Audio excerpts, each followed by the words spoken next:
At this time, we're going to hear from NICOLE Waters, the Director of Operations for the Hope Center.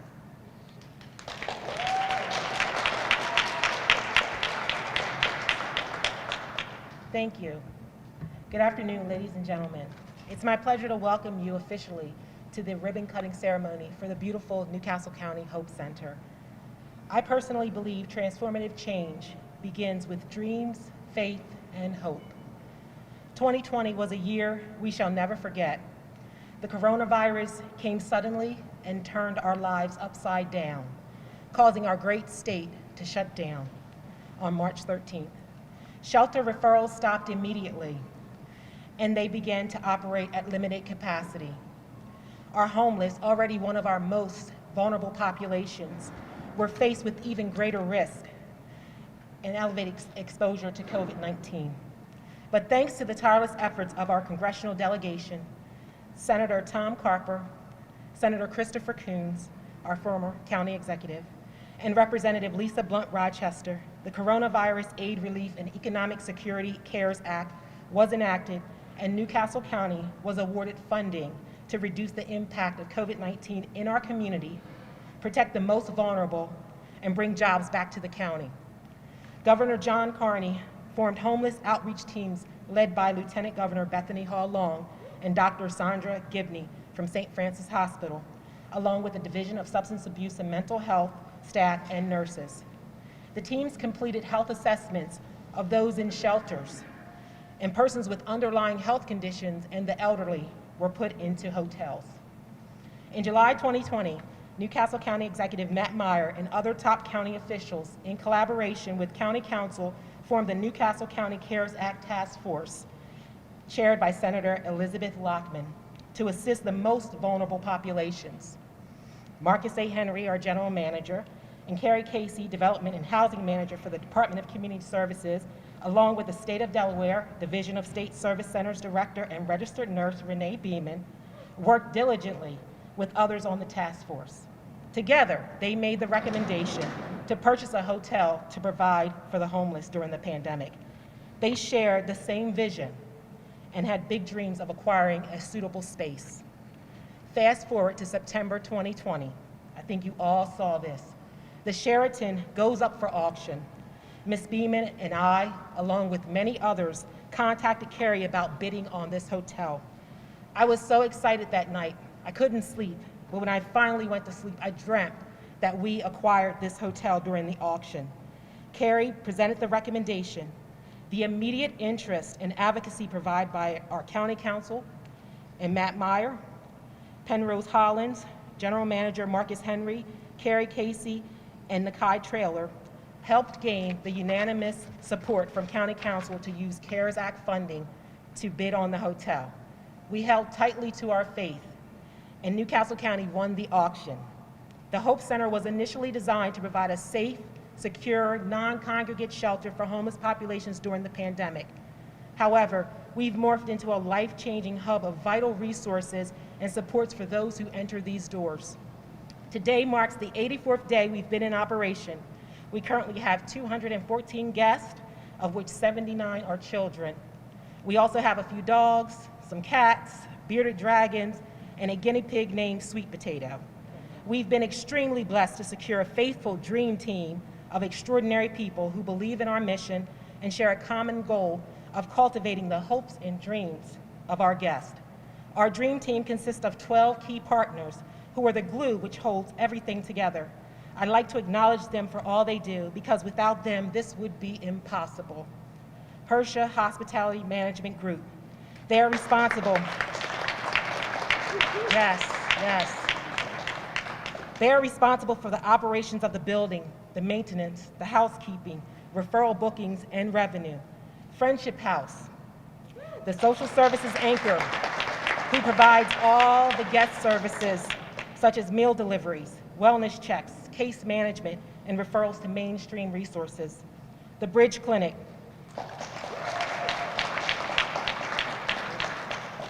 Operated by the Division of Substance Abuse and Mental Health, they offer mental health and substance abuse counseling, psychiatric services, peer supports, and referrals to outside treatment. Sun State Security. Yes.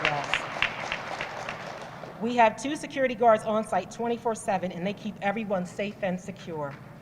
The State of Delaware Division of State Service Centers, the Office of Emergency Assistance, their staff on site daily to facilitate hotel voucher renewals. Yes, yes. Faithful Friends, they provide all the veterinary services for the pets on site. Yeah.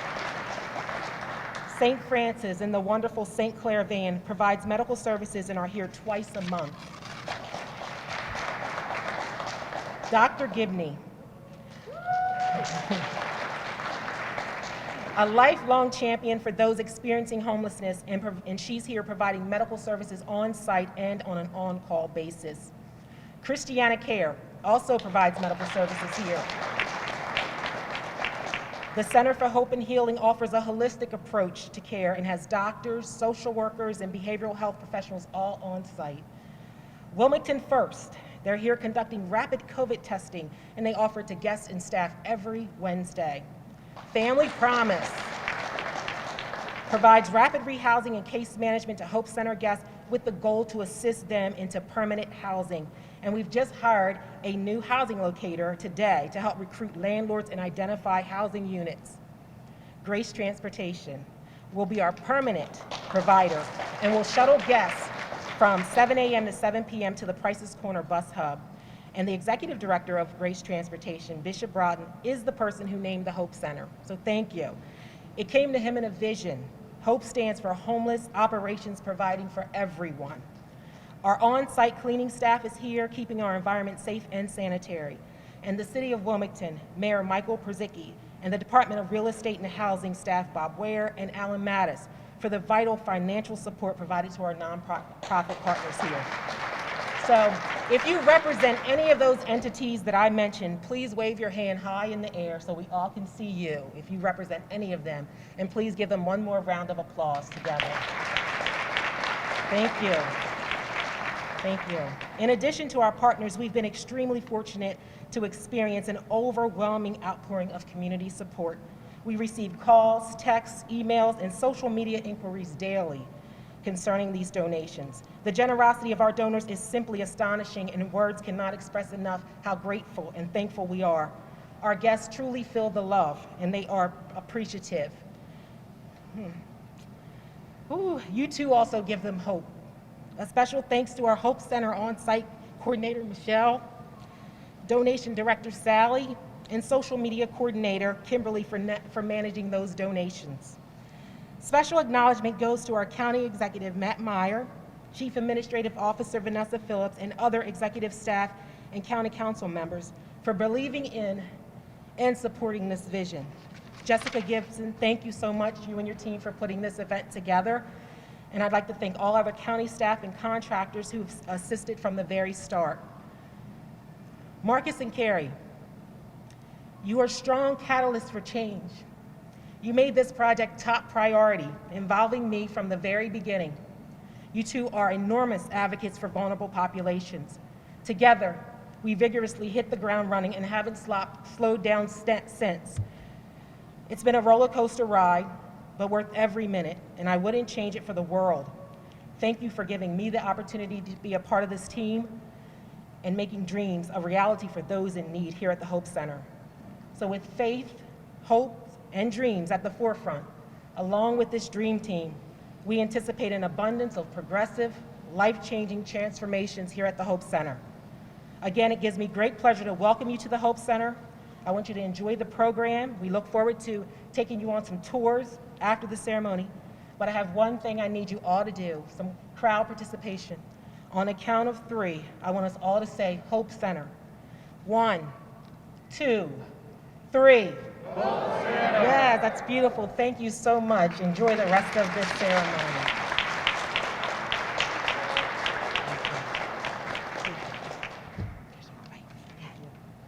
All right, wow, Nicole, thank you. Let's give a hand to Nicole. Nicole really explained everything so well. It has been an unbelievable miracle to be part of this project. It's been messy at times, it's been a little challenging, but it has been an absolute, I'm the crier of the group, FYI. It has been actually I'm not the crier of the group, about everybody cries here. It has been an absolute miracle.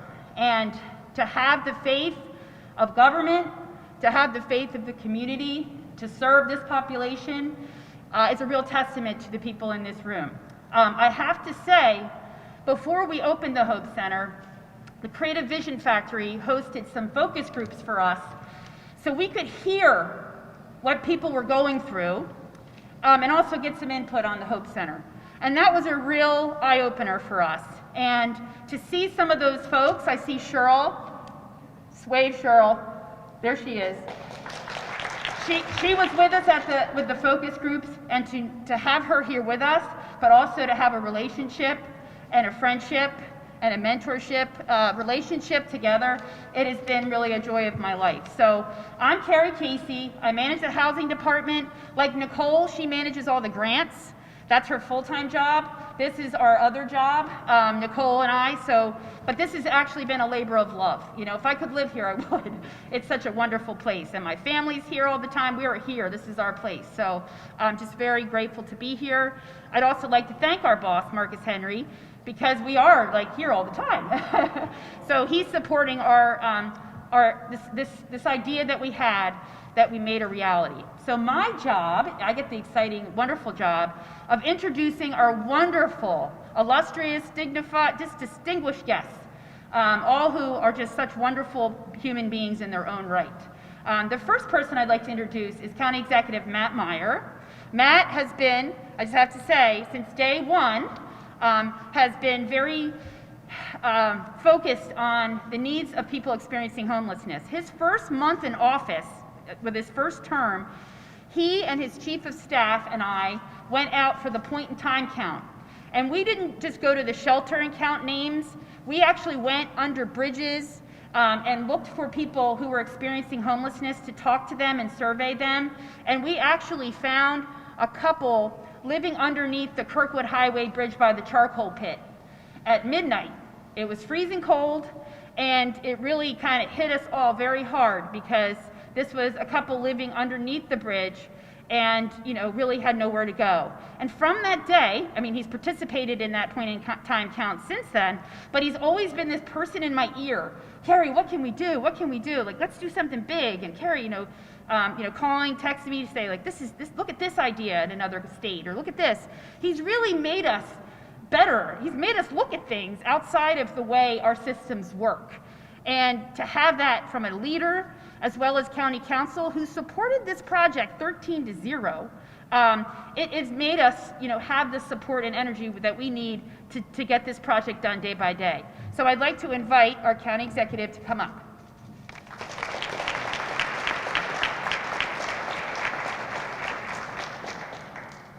Thank you so much, Carrie. Good afternoon, everyone. Good afternoon.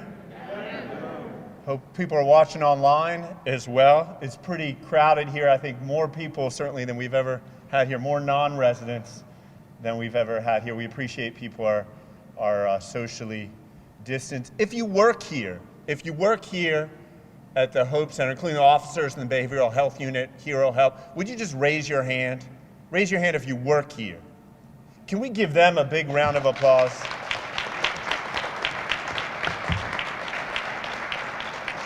I want to read something I've had on the wall of my bedroom back at my parents' house since high school.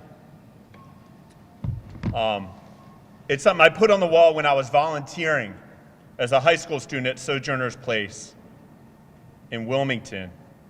It was written by a woman named Elizabeth Swados, a Tony-nominated playwright from New York. Most middle-class people are haunted by the homeless, the so-called Bowery bums and crazy people who populate the streets.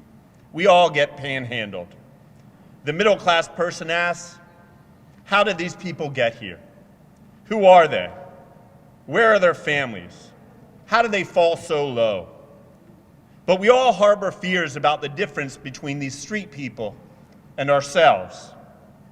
How far are we from losing all of our money and our grace? and ending up ranting on a corner, holding up a piece of cardboard over a cup. Some people romanticize the plight of the homeless, as if each life were the content of a folk song. Others point to government funding cuts and say those broke the back of the poor in this country and resulted in a lack of hospitalization, care, and housing for the mentally ill. But generalizations are worthless. Every person has a different story. Every person here has a different story. Each one of them was brought low by a specific personal demon. And when you think that way, the conditions on the street become unbearable. You are in touch with the individual humanity of homeless people and cannot block out their suffering by blaming some global condition. You know, the staff at this homeless center, at this Hope Center, HHM, Danielle's over there, she a few months ago was running the Sheraton. The same exact staff that serve the residents of the Sheraton are serving the residents of this Hope Center. And because of the amazing work of Marcus Henry, Carrie Casey, Nicole Waters, Danielle Hennessy, because of their leadership, Kim Eppiheimer of Friendship House, because of the tone that they've set, this is a place of dignity, a place truly of hope. I come here probably more than they like to see me here, and I speak to residents, and what you hear time and again is that this is a place of dignity. As one resident said, I think they treat us better here than they treated people who paid a lot of money at the Sheraton. I don't know if that's true, Danielle. I don't want to get you in trouble with your former bosses. But I don't know, to our great senators, to Representative Blunt Rochester, who got us the tremendous resources not only to acquire this facility, but to operate it for a couple years to come. I don't know if you have any contacts, but these individuals, they deserve a Presidential Medal of Freedom. They deserve a Nobel Prize. I mean, within a matter of weeks, they turned this place around and turned it into a place of dignity. I believe, as someone leading the largest county in our state, I know Mayor PURZYCKI, Mayor Clifton, and Newark recognize that it's relatively easy as elected officials, Senator Lockman. It's relatively easy to support the most vulnerable when times are good, when the economy's kicking, when the tax revenues look great. But when things get tough, when there's a global pandemic, when the economists are making comparisons to the Great Depression, that's when we're truly trusted as a community. That's when we need to look ourselves in the mirror and ask, who are we really? How do we treat our most vulnerable when things are tough? And I want to thank each and every one of you for the work that you've done to make today possible, to make this facility possible. There's a long road ahead. If you're in the every week meetings that CARRIE, NICOLE, Marcus, and I have, VANESSA, PHILLIPS, if you hear the struggles, all sorts of struggles in this facility, the road ahead is not easy. The challenges here are immense. But we cannot let this place fail. We must succeed. And I'm looking at the Petneros who have already been so generous, so many among us. We cannot let this place fail because it's not just about stimulus dollars. It's not just about the senators and our federal delegation. It's not just about the county government. It is about all of us. It is about who we are and who we aspire to be. Thank you very much.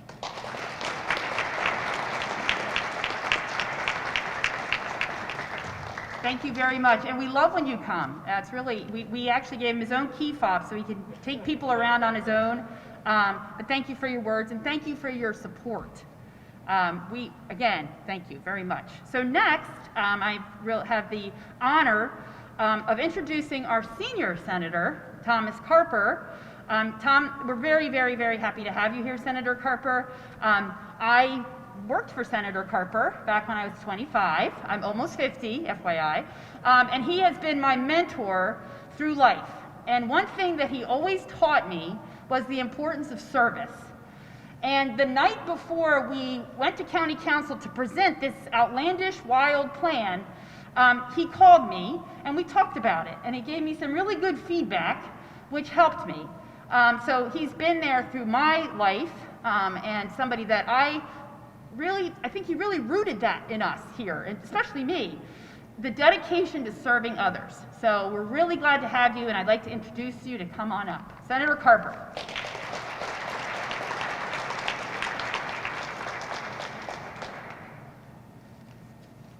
After an introduction like that, I want to hug Carrie, but I'd probably kill her if I did. How many of you know Carrie? How many of you know Carrie Casey? You are. We first met at the YMCA. I was there to work out, and she was there at a place, as Chris knows, at a place where they provide housing for many homeless men who bring all kinds of problems and complications in their lives, and got help from her at a very early age. And I'm just so proud of you. When she called me and said, we have this idea, what do you think? And I said, what are you smoking? And she said, nothing. And we got some idea. The county executive, where's Matt? Matt got an idea here. We think it might work. We thank you for the money, and we're having a new idea. You know, we all have a moral obligation to help the least of these, Matthew 25. And there are a lot of different ways that we try to help people that are homeless. One of the things I love about this program, this particular project, is it doesn't just focus on the symptoms of the problem, but literally the root cause. When people end up as homeless, there's a root cause, or a combination of root causes. And we try to address whether it's addictions, whether it's lack of education, the ability to get to a job, all kinds of hunger, all kinds of, and the great thing about this program is we focus on each and every one of those. One of the members of our staff down in Dover, one of the King sisters, Heather King, who you know, who works out at the Y, and but the King sisters have this saying that I love, and it's that teamwork makes the dream work. Think about it, teamwork. Let me hear you say teamwork. Teamwork makes the dream work. That's pretty good. And what we have here is really a demonstration of that teamwork, and we're going to make dreams possible for a whole lot of people. Very proud to work with Christopher and Lisa Blunt Rochester, who's in Washington today voting on the package that Chris and I supported and we passed over the weekend. So she gets an excused absence. She's working hard to make sure that we have money to continue to focus and to support programs like this. To everybody that's been part of this, thank you. You're doing the Lord's work. God bless you all. Thank you so much.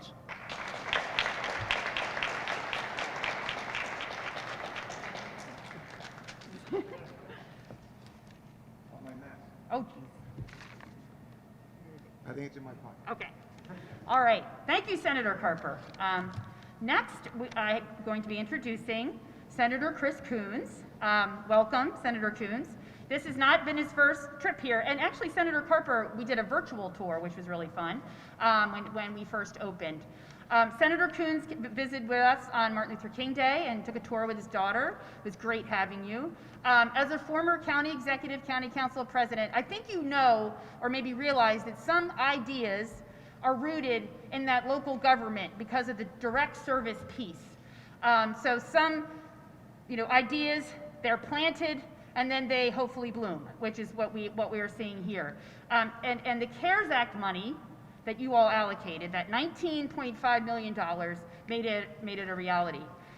So we're very honored to have you here, Senator COONS, and I'd like to have you come up. Senator COONS.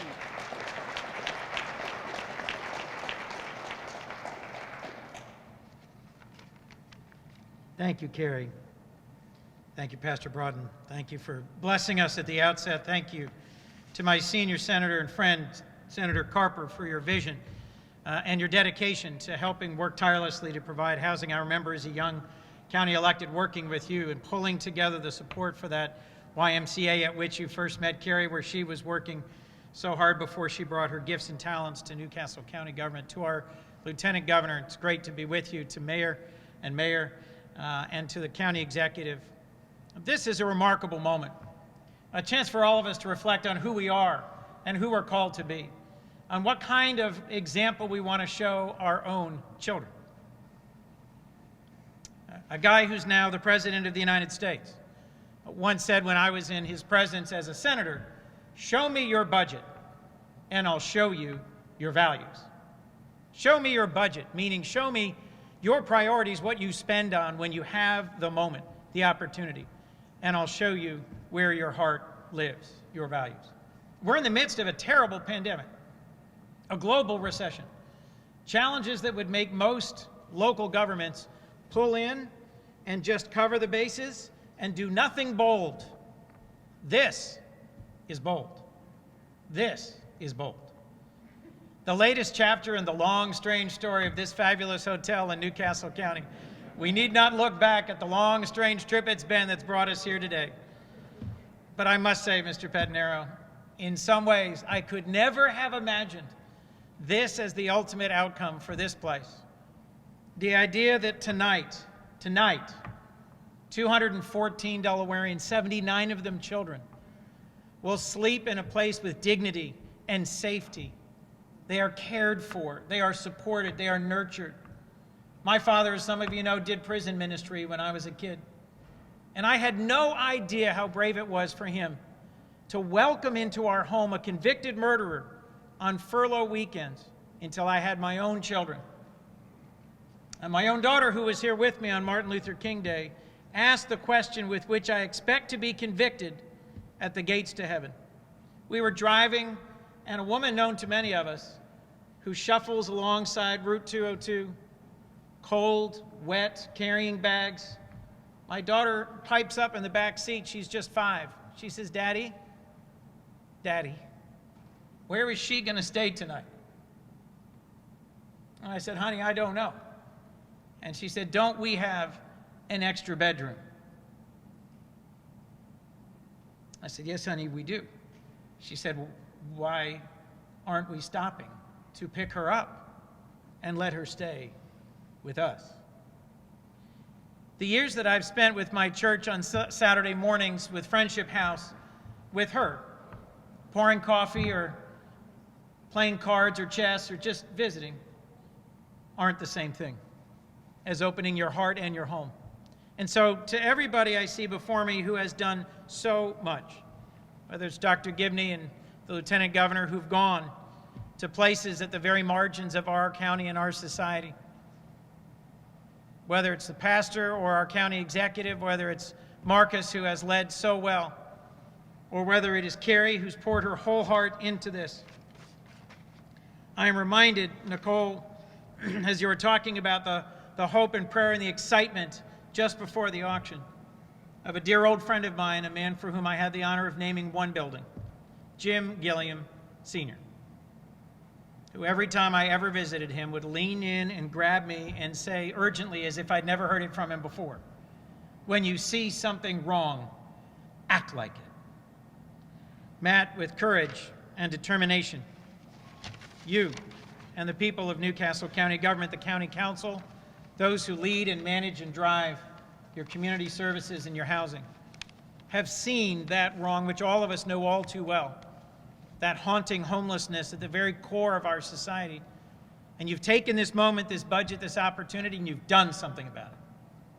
You challenge all of us. You inspire all of us. You let us see what it would be like when those who are, but for the grace of God, just like us, traveling a day or a week or a month without permanent housing, you've challenged us to see and imagine what it would be like if they stayed in a nice, beautiful, warm, safe hotel.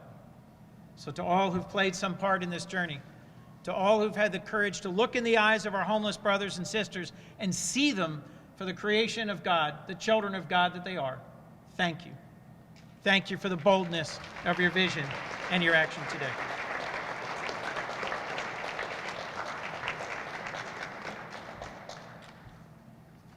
Thank you, Senator Coons. That was wonderful. Thank you so much. As we've heard the theme, it kind of takes a village to make this work. And the partnership that we have with the state of Delaware, I feel like is really just the most, very unique. Since March, we have really broken down our government silos and worked together to really help and serve those most vulnerable.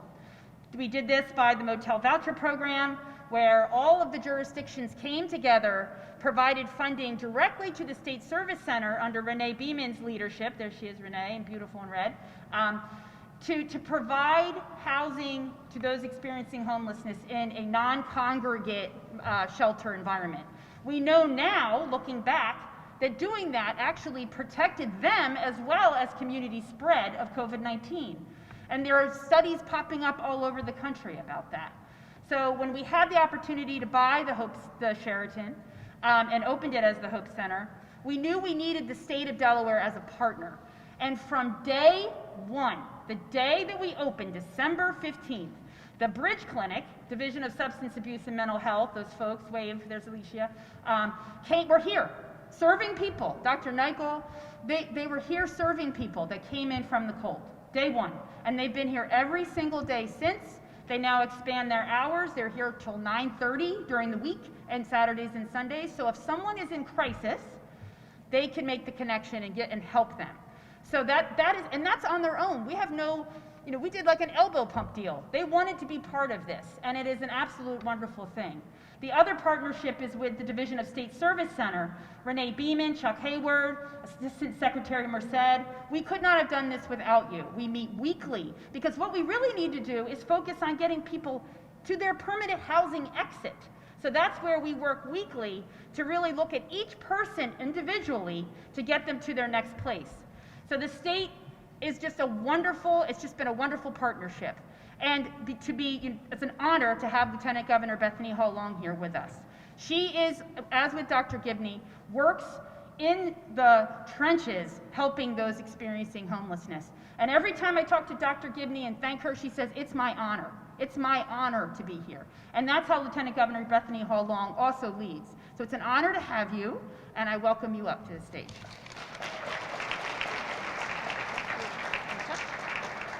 Thank you, thank you. I can actually take my mask off because of the plexiglass. Otherwise, I'd have to keep it on. I really have no words today, but to start with, thank you so much. Bishop Broughton and Pastor Broughton, what an appropriate name you helped identify hope. And when they talk about hope, homeless operations, right? Providing for everyone. What a great partnership and what a great path. And thank you, Senator COONS, Senator CARPER, to our colleague who's fighting down in Washington, D.C. right now for additional funds so that we can come together for the CARES Act funding.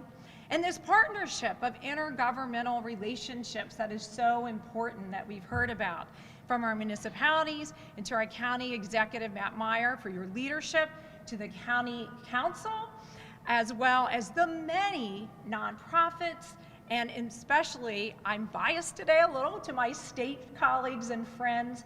I know Governor Carney and I are so proud, and so CARRIE and Marcus and the team for what you do. Some of you probably know, some don't. What brought me from leaving nursing, which I never left, but in some people's mind, why would a nurse go into policy? It was actually working with mentally ill, minority, homeless veterans. My husband is a military veteran. I had the opportunity to go, and I continue to have that, but it's about this journey. And as we think about Matthew, for those of us raised in the church, Senator CARPER, when I was hungry, you did what? You fed me. And I was thirsty, you what? Gave me a drink. And it is about that, but it's more. Ladies and gentlemen, today is International Women's Day. One of my favorite female leaders, sorry, for the women. One of my favorite female leaders of all time was Sister Teresa. And she said, if you judge others, you have no time to love others. So this building is a judgment-free zone. This is a building of love and respect, and we've heard other speakers talk about that today. That's what empowers and emboldens us to work together for this common cause. And it is an honor to be here, as a nurse and someone in the community, to be partners. I know we're here to cut a ribbon. I know we're excited, but it's the journey that will follow after, and how important it is that we stay involved and engaged. And so to my colleagues who've been on the street, you've heard Dr. Gibney and I have many stories and others. It is truly about that respect and that honor and dignity. So whether you're giving food from our State Service Center and Housing and Security, whether it's our bridge services, which are so important that we have this entire wraparound service, into the Friendship House and all the others who come together. We are done judging. This is respect. These are humans and our friends and our family. And so on behalf of the state, it is such an honor to be with you today. This is one of my favorite ribbon cuttings, I think, of all time, to be present, to begin this journey together. And so I want to end by saying, hope is indeed, homeless operations providing for everyone. But hope to me as a public servant, as to other public servants here, can also be something more, helping ourselves pursue enrichment. This is an enrichment for our clients and for ourselves in public service. So thank you for letting me have time. I look forward to being here a lot with students, and I will turn it back to this awesome MC, Carrie Casey, with whom I remember watching you grow up with Senator Carper. Very proud of you. Thank you. Thank you. Yes. Thank you, Lieutenant Governor. So to operate the Hope Center, we are very, very grateful to have support from the City of Wilmington and the City of Newark. Both cities, so Mayor Clifton is here from the City of Newark, welcome, have allocated some of their federal community development block grant funds to help us with things like transportation, because obviously this is a little bit of an isolated spot. So every hour on the hour from 7 to 7 p.m. there's a shuttle that picks people up and takes them to the Price's Corner bus hub. We give them 30 to 40 bus tickets. We give out 30 to 40 bus tickets. Once they get to that bus hub, they're on their own. They can go to Newark, they can go to Wilmington, and most, about 50%, right Kim, about over 50% work. So we help to get them to their jobs. So the City of Wilmington, the City of Newark helps support that, as well as the food, the 3 meals a day, as well as the support services that are provided by Friendship House. So this is really a multi-jurisdictional effort on many levels. So I'd like to invite Mayor PURZYCKI to come up and give us a few words. Thank you, Mayor.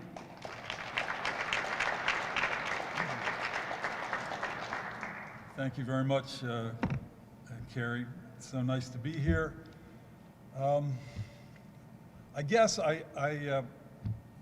Chris had said essentially this a moment ago, but it bears repeating that it's really heartening for those of us who've been around a while to see that this building has finally had a happy ending.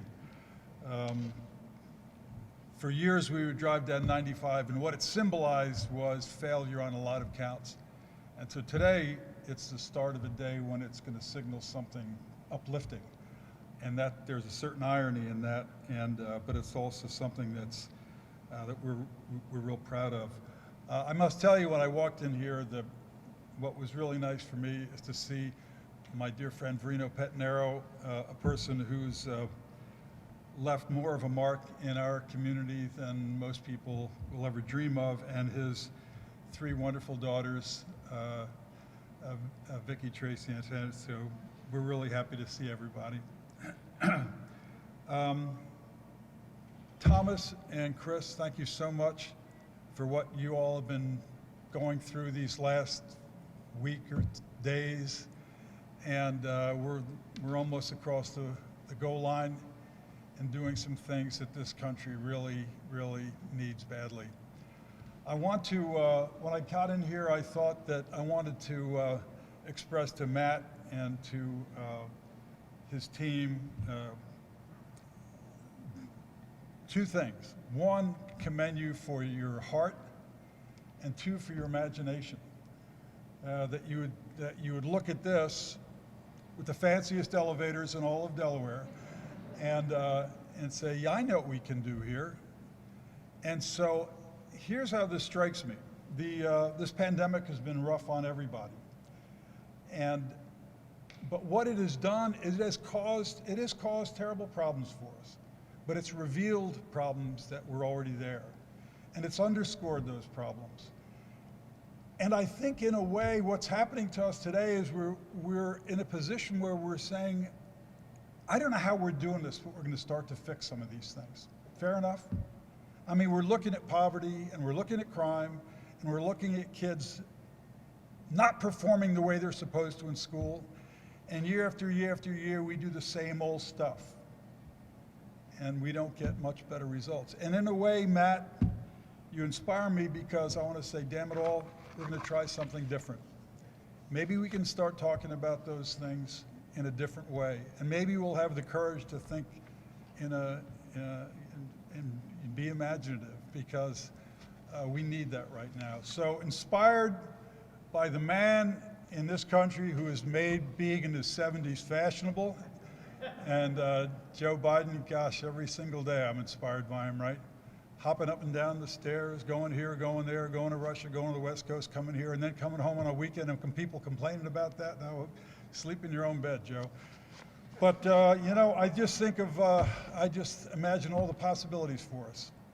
And in Delaware, someone just was talking about earlier, you know, we're all friends. Here, I just know everybody in this room. I know 60% of you on a first name basis, and we're friends, and we're all willing to work together. And I think something special may come out of a year that has been really rough on all of us. I think, let's be optimistic. I think we can look ahead to a much better world ahead. Thank you very much.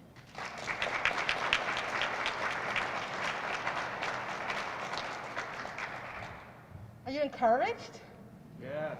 I just feel so great. There's so much excitement in this space, and so many accolades for all the staff and the partners. I just want to again thank you all for being here and being committed to this project.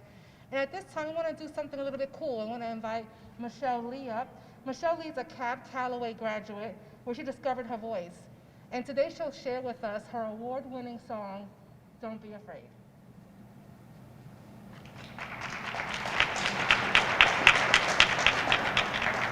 Hello, you guys. Hopefully my face doesn't look too greasy. I don't know if anyone else is experiencing that with their mask, but I do. So I'm going to go ahead and wipe this a little bit.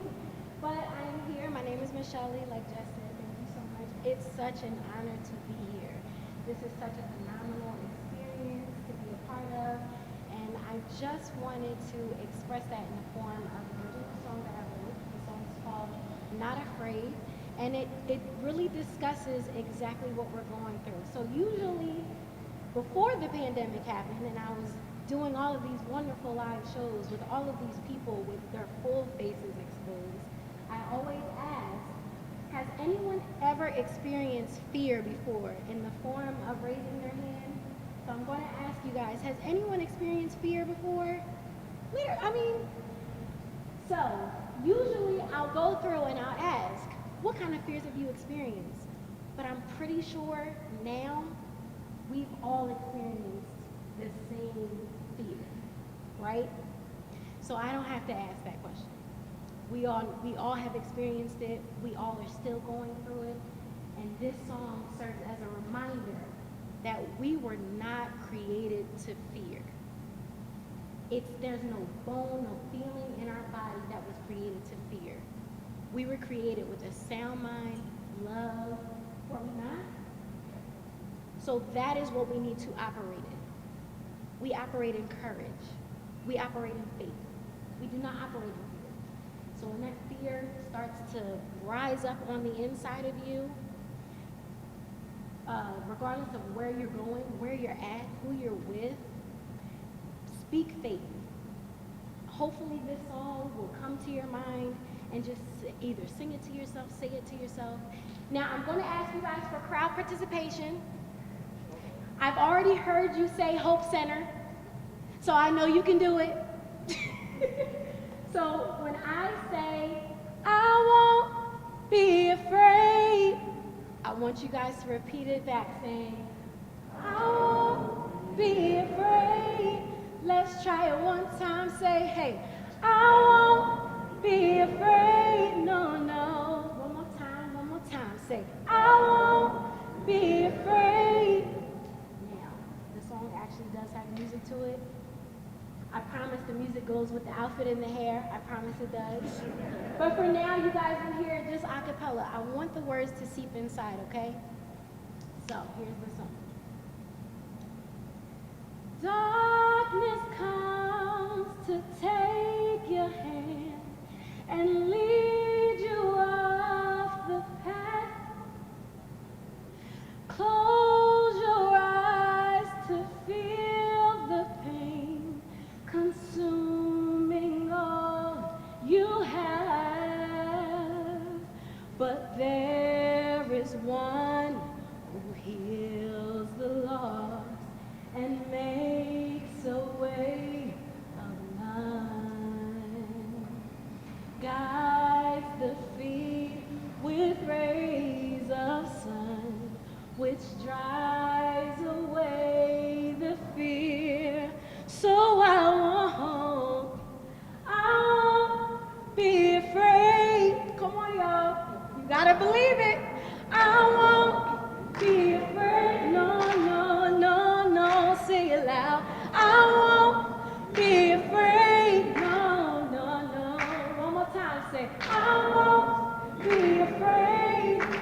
Thank you. That was beautiful. If we could give her another round of applause. That was essentially amazing.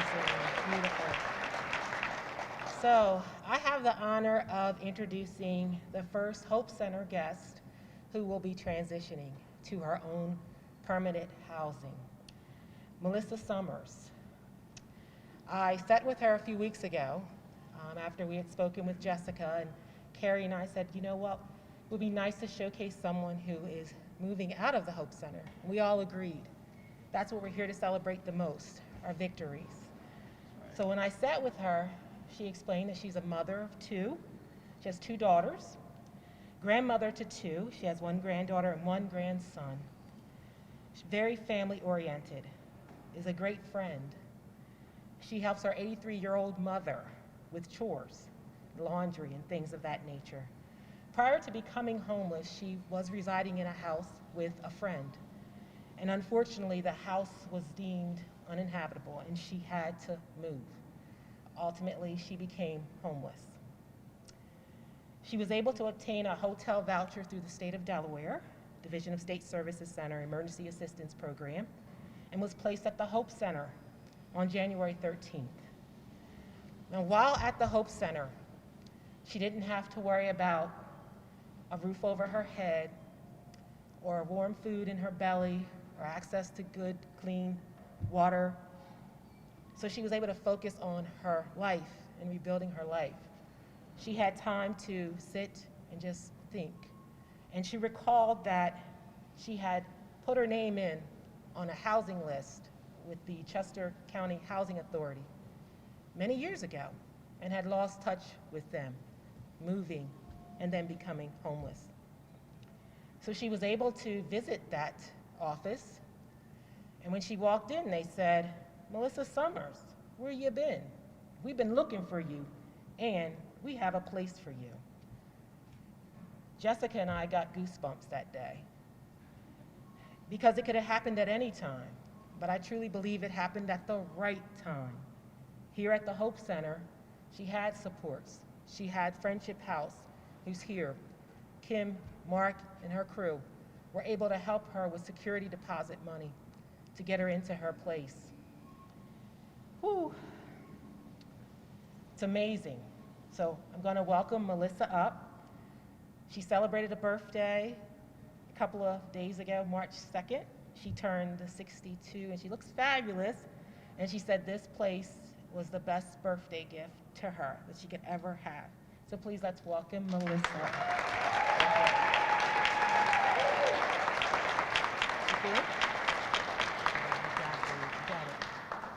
Yeah, I managed to get here at the Hope Center. Let me get your, I'm going to see if you get your mic off.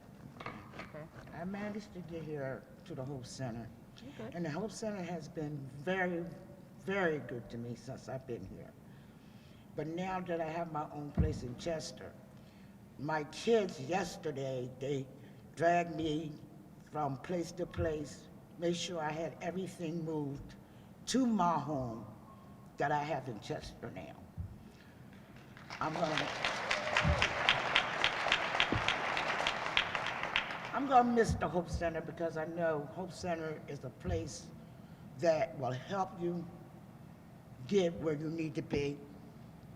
And thanks to all of yous, I am glad that I had the help from Hope Center to get where I'm at. And I want to thank you all. Thank you.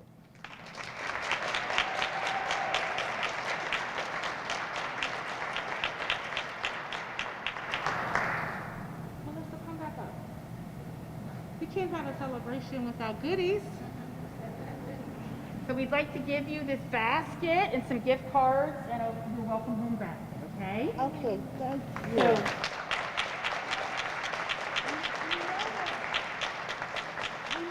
she's going to come back and visit, right? Yes. She promised me. She gave me her address. I have it in my pocket. And she's going to tell others about her journey to encourage them, for their next step, because it could be scary out there. So Melissa's going to come back and be part of the Hope Center family by encouraging others and mentoring others, right? Yes.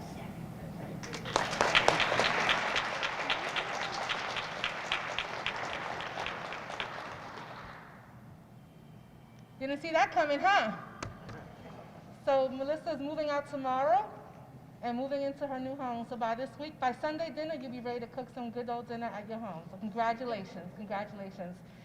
At this time, I would like to invite VANESSA PHILLIPS, our CEO, for our closing.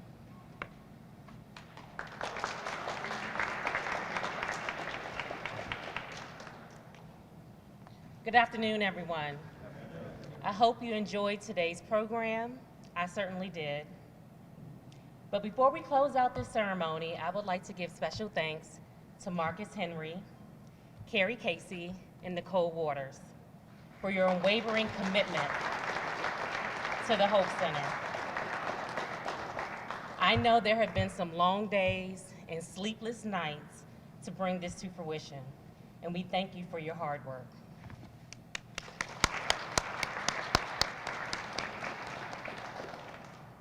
Bishop Broughton, your dedication and support has been invaluable. Having you as a partner means so much to us, so thank you.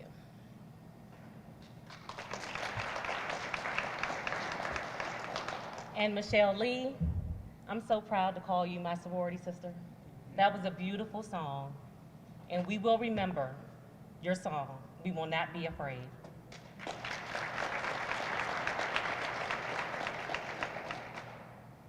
Now, ladies and gentlemen, please join me in giving a round of applause to all of our residents who have joined us today.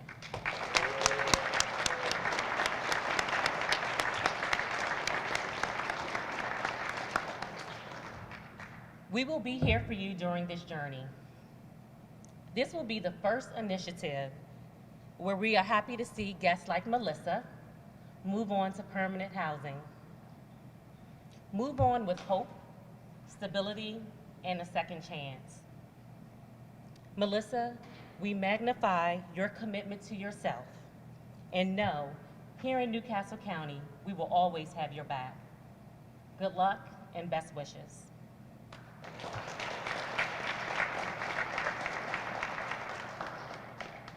Today is the formal beginning of so many life-changing experiences, which we will greatly support the success of the most precious, our children.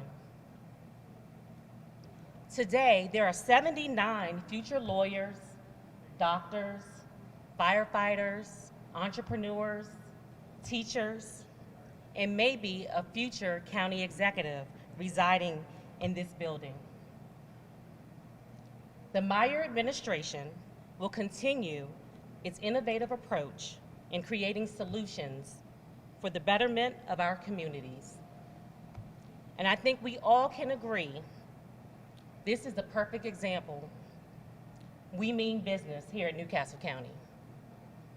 Staff, partners, friends, and guests, we are all in this together. Collectively, we will overcome homelessness. Thank you all, and please continue to be safe.